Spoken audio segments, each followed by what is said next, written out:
ಎಲ್ಲರಿಗೂ ಶರಣಾರ್ಥಿ.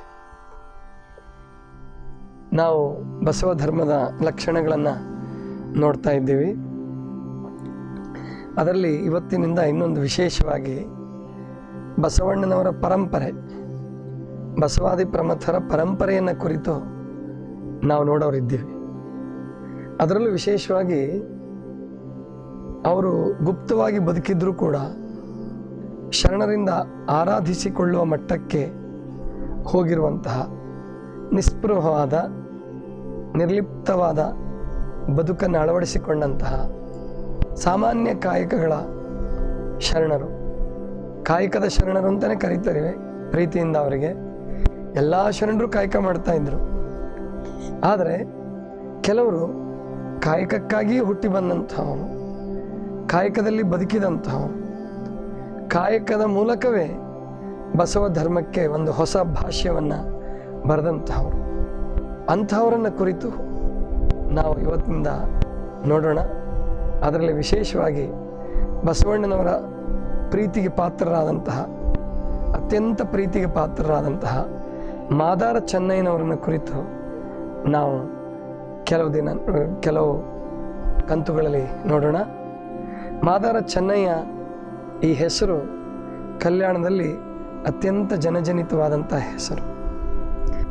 ಮಾದಾರ ಚೆನ್ನಯ್ಯನವರ ಚರಿತ್ರೆ ಮತ್ತು ಚಾರಿತ್ರ್ಯ ಇದನ್ನು ನಾವು ವಿಶ್ಲೇಷಣೆ ಮಾಡುವಾಗ ಕೆಲವು ವಿಶೇಷ ಮಜಲುಗಳನ್ನು ಗಮನಿಸಬೇಕಾಗತ್ತೆ. ಇಲ್ಲದೆ ಹೋದರೆ ಚೆನ್ನಯ್ಯನವರ ಚರಿತ್ರೆ ಗೋಜಲಾಗ್ಬಿಡುತ್ತೆ. ಮೊಟ್ಟ ಮೊದಲನೇದಾಗಿ ಚೆನ್ನಯ್ಯನವರು ಹುಟ್ಟಿದ್ದೆಲ್ಲಿ ಮತ್ತು ಕಲ್ಯಾಣಕ್ಕೆ ಯಾವಾಗ ಬಂದರು, ಕಲ್ಯಾಣಕ್ಕೆ ಯಾವ ಕಾರಣಕ್ಕಾಗಿ ಬಂದರು ಮತ್ತು ಕಲ್ಯಾಣದಲ್ಲಿ ಹೇಗೆ ಬದುಕಿದರು ಅದನ್ನು ನಾವು ತಿಳ್ಕೋಬೇಕು. ಮತ್ತು ಇಂಥ ಒಂದು ನಿಸ್ಪೃಹವಾದ ಪಾತ್ರವನ್ನು, ನಿರ್ಮಲವಾದ ಪಾತ್ರವನ್ನು ತೆಗೆದುಕೊಂಡು ಹರಿಹರ ಮುಂತಾದಂತಹವರು ಕಾವ್ಯವನ್ನು ಬರೆದರು.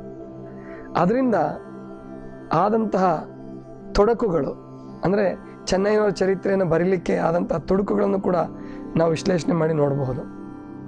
ಮೊದಲನೇದಾಗಿ ಮಾದಾರ ಚೆನ್ನಯ್ಯನವರು ಬಸವಣ್ಣನವರಿಗಿಂತ ಹಿರಿಯರು ಅನ್ನುವಂಥ ಒಂದು ಕಲ್ಪನೆ ಇದೆ.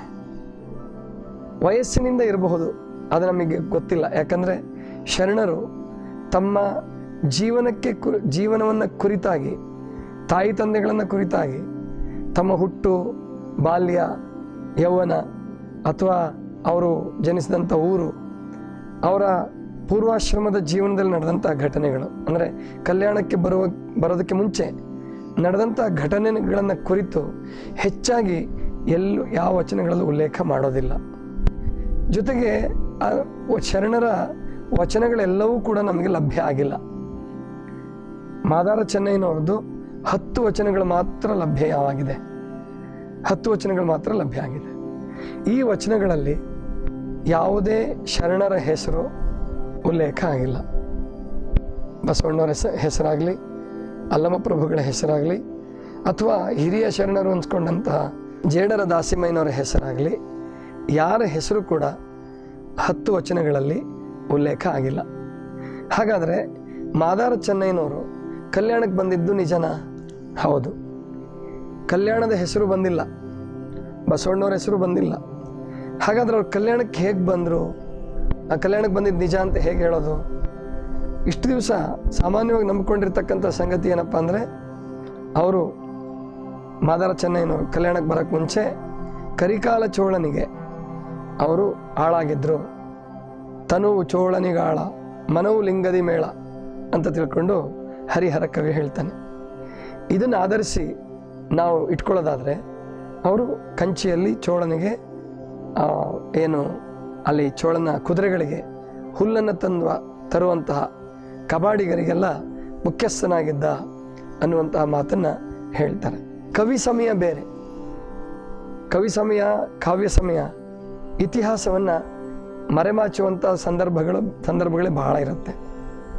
ಆದರೆ ಮಾದಾರ ಚೆನ್ನಯ್ಯನವರ ವಚನಗಳನ್ನು ನಾವು ಗಮನಿಸಿದಾಗ ಅವರು ಕಲ್ಯಾಣಕ್ಕೆ ಬಂದಿರೋದು ಸತ್ಯಸ್ಯ ಸತ್ಯ. ಮತ್ತು ಅವರು ಚೋಳನ ಹತ್ರ ಕೆಲಸ ಮಾಡಿದ್ರು, ಹುಲ್ಲು ತರುವ ಕಾಯಕವನ್ನು ಮಾಡಿದ್ರು, ಕಬಾಡಿಗರಿಗೆಲ್ಲ ಮುಖ್ಯಸ್ಥರಾಗಿದ್ದರು ಅನ್ನುವಂಥದ್ದು ವಚನಗಳಲ್ಲೆಲ್ಲೂ ಕೂಡ ಉಲ್ಲೇಖ ಬರೋದಿಲ್ಲ. ಒಂದನೇದು. ಎರಡನೇದು, ಅವರ ವಚನಗಳಲ್ಲಿ ಚರ್ಮದ ಕೆಲಸ ಮಾಡಿರ್ತಕ್ಕಂಥ ಉಲ್ಲೇಖಗಳಿದ್ದಾವೆ. ಚರ್ಮದಕ್ಕೆ ಅಂದರೆ ಸಮಗಾರ ಕಾಯಕವನ್ನು ಮಾಡಿರ್ತಕ್ಕಂಥ ಉಲ್ಲೇಖ ವಚನಗಳಲ್ಲಿ ಬರ್ತಕ್ಕಂಥದ್ದು. ಎಮ್ಮೆಯ ಚರ್ಮವನ್ನು ತೆಗೆದು ಅವರು ಪಾದರಕ್ಷೆಗಳನ್ನು ತಯಾರು ಮಾಡಿರ್ತಕ್ಕಂಥ ಉಲ್ಲೇಖಗಳು ಅವರು ಸ್ವತಃ ಮಾದಾರ ಚೆನ್ನಯ್ಯನವರ ವಚನದಲ್ಲೇ ಸಿಗತ್ತೆ. ಇನ್ನು ಮಾದಾರ ಚೆನ್ನಯ್ಯನವರ ಅಂಕಿತವನ್ನು ನಾವು ಗಮನಿಸಿದ್ದೆ ಆದರೆ, ವಚನಾಂಕಿತವನ್ನು ಗಮನಿಸಿದ್ದೆ ಆದರೆ, ಮಾದಾರ ಚೆನ್ನಯ್ಯನವರು ಕಲ್ಯಾಣಕ್ಕೆ ಬಂದಿರೋದು ಅನುಭವ ಮಂಟಪದ ಉಚ್ಚರಾಯ ಸ್ಥಿತಿಯಲ್ಲಿ ಇದ್ದಾಗ.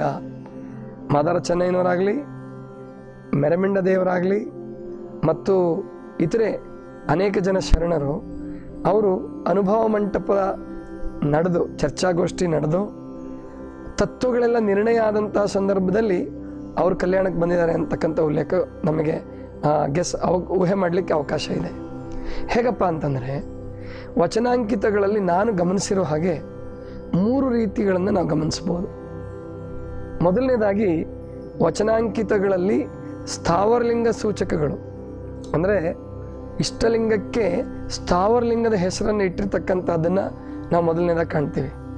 ಉದಾಹರಣೆಗೆ ಚನ್ನಮಲ್ಲಿಕಾರ್ಜುನ, ಆಮೇಲಿಂದ ಕಲಿದೇವರ ದೇವ, ಗುಹೇಶ್ವರ, ರಾಮನಾಥ, ಇಂತಹ ಕೆಲವು ವಚನಗಳನ್ನು ಗಮನಿಸಿದಾಗ ಮಲ್ಲಿಕಾರ್ಜುನ, ಬೇರೆ ಬೇರೆ ಮಲ್ಲಿಕಾರ್ಜುನ ಅನ್ನುವಂತಹ ಲಿಂಗಗಳು, ಹೆಸರುಗಳು, ವಚನಾಂಕಿತಗಳು ಬಹಳಷ್ಟು ಬರ್ತದೆ.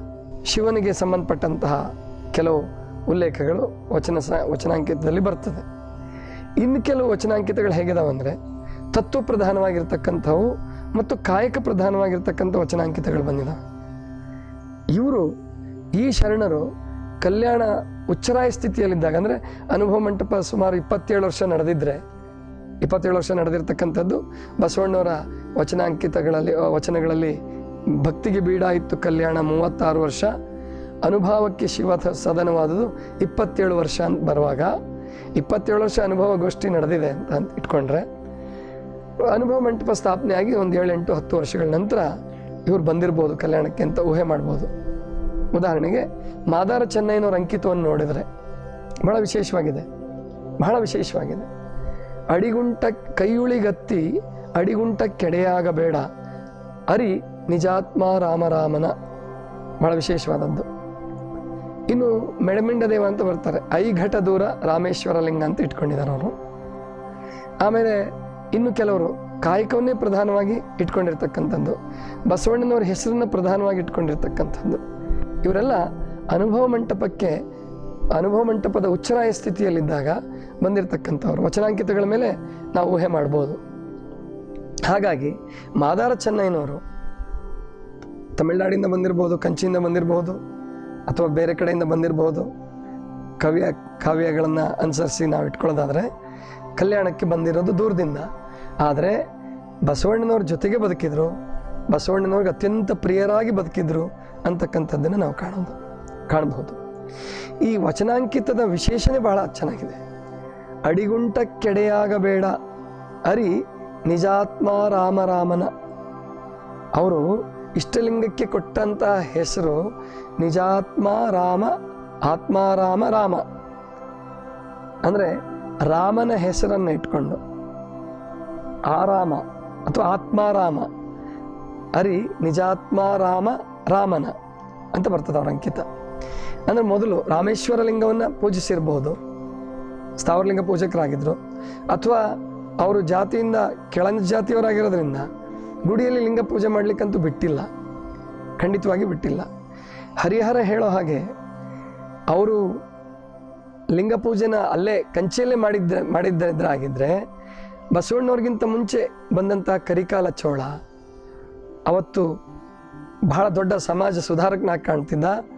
ಬಸವಣ್ಣವರಿಗೆ ಬಂದ ಜಾತಿ ಸಮಾನತೆಯ ಕೀರ್ತಿ, ಆಮೇಲೆ ಕೆಳಜಾತಿಯವರಿಗೆ ಲಿಂಗ ಕೊಟ್ಟಂಥ ಕೀರ್ತಿ ಚೋಳನಿಗೆ ಬಂದ್ಬಿಡುತ್ತಿತ್ತು. ಖಂಡಿತವಾಗಿ ಹರಿಹರ ಊಹೆ ಮಾಡಿರೋ ಹಾಗೆ, ಹರಿಹರನ ರಗಳೆಗಳಲ್ಲಿ ಉಲ್ಲೇಖಿತ ಆಗಿರೋ ಹಾಗೆ ಮಾದಾರ ಚೆನ್ನಯ್ಯ ಅಲ್ಲಿ ಇಷ್ಟಲಿಂಗ ಪೂಜೆಯನ್ನು ಮಾಡಿರಲಿಕ್ಕೆ ಸಾಧ್ಯವೇ ಇಲ್ಲ. ಇನ್ನು ಗುಡಿ ಒಳಗೆ ಹೋಗೋ ಮಾತಂತೂ ದೂರನೇ ಉಳಿತು. ಇಷ್ಟಲಿಂಗ ಪೂಜೆಯೇ ಇಲ್ಲ ಅಂತಂದಾಗ ಗುಡಿ ಒಳಗೆ ಹೋಗ್ತಕ್ಕಂಥದ್ದು ಮಾತಂತೂ ದೂರ ಉಳಿತು. ಮತ್ತು ಗುಪ್ತ ಭಕ್ತ ಇವನು, ವ್ಯಕ್ತದಿ ಮಾದಾರ, ಗುಪ್ತದಿ ಮಹೇಶ್ವರ ಅಂತ ವರ್ಣಿಸ್ತಾನೆ. ಅಂದರೆ ಮಾದಾರ ಚೆನ್ನಯ್ಯ ಅಂತರಂಗದಲ್ಲಿ ಭಕ್ತನಾಗಿದ್ದ, ವ್ಯಕ್ತದಿ ಅವನು ಮಾದಾರನಾಗಿದ್ದ, ಅದು ನಿಜನೇ. ಆದರೆ ಅವರಿಗೆ ಸಂಸ್ಕಾರ ಸಿಕ್ಕಿದ್ದು, ವಚನ ಬರೆಯುವ ಸಾಮರ್ಥ್ಯ, ಅಕ್ಷರಾಭ್ಯಾಸ ಇವೆಲ್ಲವೂ ಚೋಳ ರಾಜ್ಯದಲ್ಲಿ ಖಂಡಿತವಾಗಿಯೂ ಸಿಕ್ಕಿರಲಿಕ್ಕೆ ಸಾಧ್ಯವಿಲ್ಲ. ಅದು ಕಲ್ಯಾಣಕ್ಕೆ ಬಂದ ಮೇಲೆ, ಅದು ಅನುಭವ ಮಂಟಪ ನಡೆದ ಎಷ್ಟೋ ವರ್ಷಗಳ ಆದ ನಂತರ ಅವ್ರು ಬಂದಿದ್ದಾರೆ. ಕೈಯುಳಿಗತ್ತಿ ಅಡಿಗುಂಟಕ್ಕಡಿಯ ಎಡೆಯಾಗಬೇಡ. ಕೈಯುಳಿಗತ್ತಿ ಅಂದರೆ ಕೈಯಲ್ಲಿ ಇಟ್ಕೊಂಡಿರ್ತಕ್ಕಂಥ ಉಳಿಗತ್ತಿ, ಚರ್ಮವನ್ನು ಸೀಳಲಿಕ್ಕೆ ಉಪಯೋಗಿಸ್ತಕ್ಕಂಥ ಅತ್ಯಂತ ಚೂಪಾದ ಆಯುಧ. ಅದನ್ನು ನೀನೇನಾದ್ರು ತಪ್ಪಾಗಿ ಬಳಸಿದ್ದೆ ಆದರೆ ಅದು ಅಡಿಗುಂಟಕ್ಕೆ ಎಡೆ ಹಾಕಬೇಕಾಗತ್ತೆ. ಅಂದರೆ ಆ ಕತ್ತಿಯಿಂದ ಪೆಟ್ಟು ಬೀಳ್ತದೆ ಅಂತ. ಕೈಯುಳಿಗತ್ತಿ ಅಡಿಗುಂಟಕ್ಕೆ ಎಡೆ ಆಗಬೇಡ ಅಂದರೆ ಮಾಯೆಯ ಬಲೆಯಲ್ಲಿ ಸಿಕ್ಕಬೇಡ, ಭಾವಕ್ಕೆ ಸಿಕ್ಕಬೇಡ. ಅರಿ ನಿಜಾತ್ಮ ರಾಮನ ಜೊತೆಗೆ ಜಾತಿ ವ್ಯವಸ್ಥೆಯಲ್ಲಿ ಕೆಳಜಾತಿಯಿಂದ ಹುಟ್ಟಿದ್ರೂ ಕೂಡ ಅವರು ಅತ್ಯಂತ ಬದುಕನ್ನು, ತುಂಬ ಶುದ್ಧವಾದ ಬದುಕನ್ನು ಬದುಕಿದಂತಹವರು. ಇನ್ನು ಎರಡನೇ ಪ್ರಶ್ನೆ ಬರೋದೇನೆಂದರೆ, ಬಹಳ ಜನರಿಗೆ ಡೌಟ್ ಬರೋದೇನಂತಂದರೆ, ಬಸವಣ್ಣನವರಿಗೆ ಇವರು ಪ್ರೇರಣೆ ಆಗಿದ್ದರು.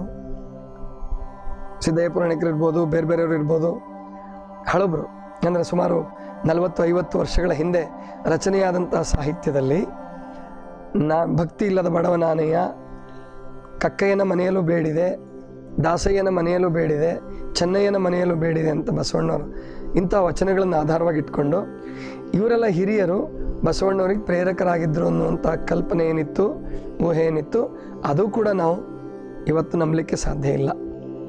ಬಸವಣ್ಣನವರು ಮೂಲಪುರುಷರಾಗಿ ಎಲ್ಲರಿಗೂ ಭಕ್ತಿ ಪ್ರೇರಕರಾಗಿ ಎಲ್ಲರಿಗೂ ಅವಕಾಶ ಮಾಡಿಕೊಟ್ಟು ಗುರುವಾಗಿದ್ದರು ಅನ್ನೋದರಲ್ಲಿ ಸಂಶಯ ಇಲ್ಲ.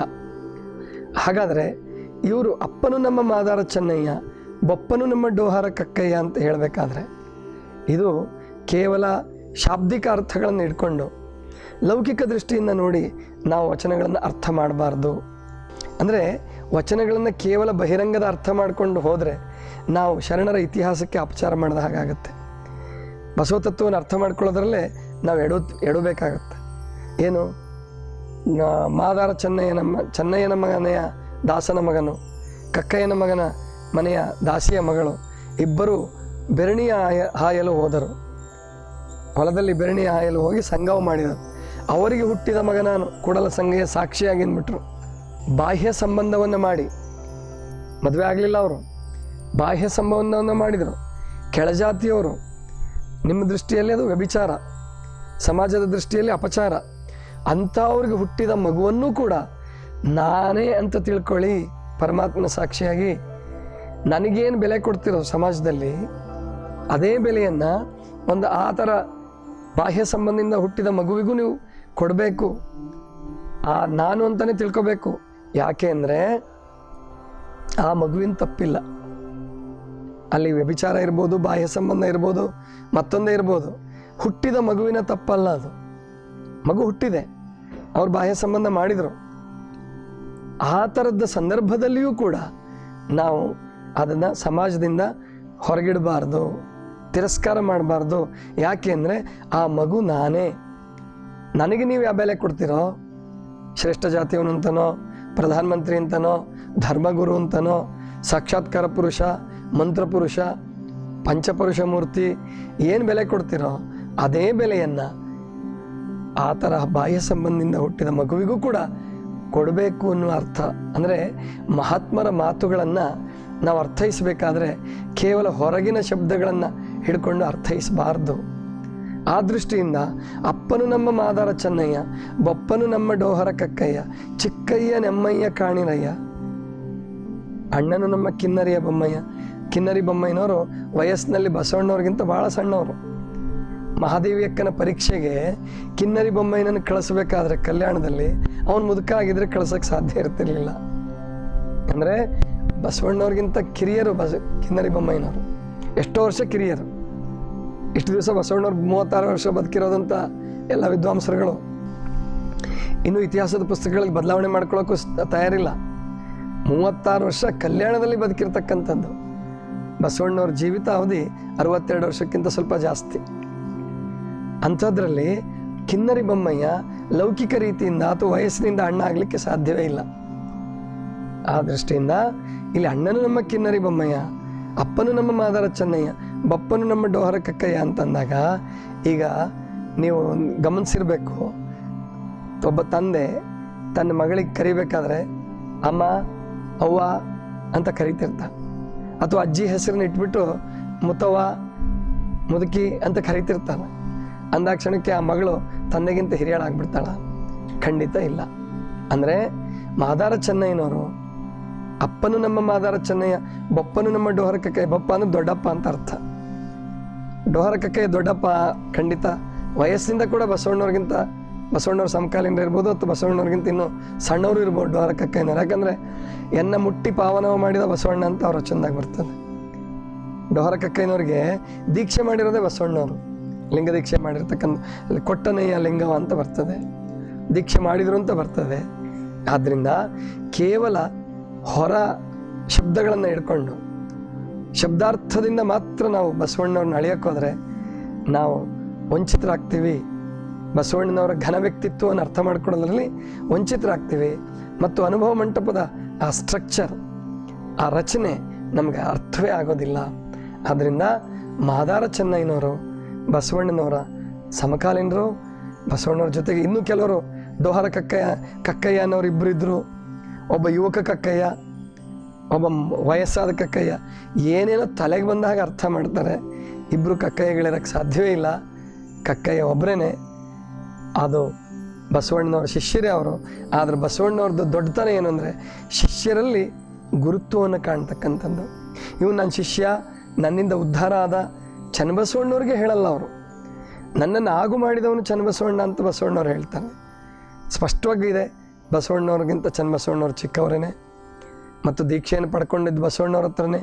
ಲಿಂಗವನ್ನು ಮುಟ್ಟಾದರೂ ಕೊಡಪ್ಪ ಕೊನೆ ಪಕ್ಷ ಅಂಥೇಳಿ ಬಸವಣ್ಣವ್ರ ಕೈ ಕೊಟ್ಟಂಥವ್ರು. ಅಂಥವರು ಬಸವಣ್ಣವ್ರನ್ನ ಆಗು ಮಾಡಲಿಕ್ಕೆ ಸಾಧ್ಯವ? ಆದರೆ ಬಸವಣ್ಣನವರ ವಿಶಾಲ ದೃಷ್ಟಿ, ಬಸವಣ್ಣವರ ಆ ಕಿಂಕರ ಮನೋಭಾವ ಇದೆಯಲ್ಲ, ಅದನ್ನು ನಾವು ಸರಿಯಾಗಿ ಅರ್ಥ ಮಾಡ್ಕೋಬೇಕು. ಆ ದೃಷ್ಟಿಯಿಂದ ಮಾದಾರ ಚೆನ್ನಯ್ಯನವ್ರನ್ನ ಬಸವಣ್ಣವರು ಬಹಳ ವಿಶೇಷವಾಗಿ ನೋಡಿದ್ದಾರೆ, ಬಹಳ ವಿಶೇಷವಾಗಿ ನೋಡಿದ್ದಾರೆ. ಎಷ್ಟರ ಮಟ್ಟಿಗೆ ಅಂದರೆ ನಾನು ಯಾರ್ಯಾರನ್ನೂ ಅಯ್ಯ ಅಯ್ಯ ಅನ್ನೋದಿಲ್ಲ.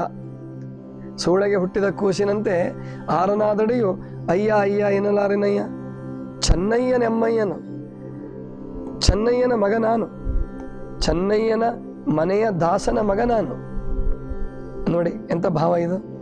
ಚೆನ್ನಯ್ಯನ ಮನೆಯ ದಾಸನ ಮಗ ನಾನು ಅಂತ ಹೇಳಬೇಕಾದ್ರೆ ಚೆನ್ನಯ್ಯನೆನ್ನ ಮುತ್ತಯ್ಯನ ಅಜ್ಜನ ಅಪ್ಪನಯ್ಯ ಅಂತ ಹೇಳ್ತಾನೆ. ಅಂದರೆ ಇಂತಹ ಒಂದು ಆ ತುಂಬು ಹೃದಯದಲ್ಲಿ ಆ ಹೃದಯ ಉಕ್ಕಿ ಅವನನ್ನು ಕೊಂಡಾಡುವಾಗ ಬಸವಣ್ಣನವರೆಲ್ಲವನ್ನೂ ಮರ್ತು ಬಿಡ್ತಾರೆ.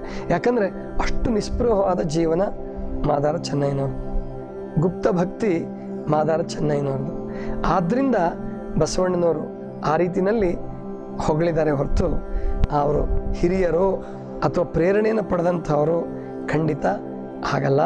ಬಸವಣ್ಣನವರು ಕೂಡಲ ಸಂಗಮಕ್ಕೆ ಬರುವಕ್ಕೆ ಮುಂಚೆನೆ, ಕೂಡಲ ಸಂಗಮದಿಂದ ಕಲ್ಯಾಣಕ್ಕೆ ಬರೋದಕ್ಕೆ ಮುಂಚೆನೆ, ಮಂಗಳವಾಡಕ್ಕೆ ಬರೋದಕ್ಕೆ ಮುಂಚೆನೆ, ಕೂಡಲ ಸಂಗಮದಲ್ಲಿ ಕಪ್ಪಡಿ ಸಂಗಮದಲ್ಲಿ ಏನು ವಿದ್ಯಾಭ್ಯಾಸ ಮಾಡ್ತಾ ಇದ್ರು ಆಗಲೇ ಪರಮಾತ್ಮನನ್ನು ನುಡಿಸಿ ಪ್ರಸಿದ್ಧರಾದಂಥವರು ಬಸವಣ್ಣನವರು, ಸಾಕ್ಷಾತ್ಕಾರವನ್ನು ಪಡ್ಕೊಂಡಂಥವ್ರು ಬಸವಣ್ಣನವರು. ಅವರ ವ್ಯಕ್ತಿತ್ವವನ್ನು ಅರ್ಥ ಮಾಡ್ಕೊಳ್ಳೋದು ನಾವು ಭಾಳ ಕಠಿಣವಾಗ್ತದೆ. ಈ ಎಲ್ಲ ಶರಣರು ಬಸವಣ್ಣನಿಂದ ಪ್ರೇರಣೆ ಪಡೆದಂಥವ್ರು, ಬಸವಣ್ಣನವರಿಂದ ವಿದ್ಯೆಯನ್ನು ಕಲಿತಂಥವ್ರು. ಅಕ್ಷರಾಭ್ಯಾಸ ಅನುಭವ ಮಂಟಪದಲ್ಲೇ ಆಗಿರ್ತಕ್ಕಂಥದ್ದು.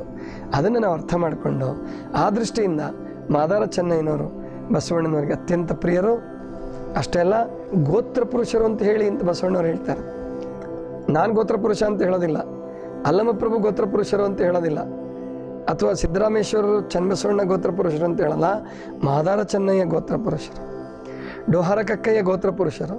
ಆದರೆ ಇದು ಭಾವನಾತ್ಮಕವಾಗಿ ಬಂದಿರತಕ್ಕಂಥದ್ದೇ ಹೊರತು ವಾಸ್ತವಿಕವಾಗಿ ಈ ಧರ್ಮಕ್ಕೆ ಮೂಲ ಪುರುಷರು ಬಸವಾದಿ ಪ್ರಮಥರು. 7 ಜನ ನಾವೇನು ಪ್ರಮಥ ಗಣಗಳು ಅಂತ ಗುರುತಿಸ್ತೀವಿ, ಅವ್ರ ಸತ್ಯ, ಅವರ ವಚನಗಳು, ಅವರ ಬದುಕು, ಅವರ ತ್ಯಾಗ, ಅದನ್ನೆಲ್ಲ ನೋಡಿದಾಗ. ಆದರೆ ಗುಪ್ತ ಶರಣರು ಏನು ಕಡಿಮೆ ಇಲ್ಲ.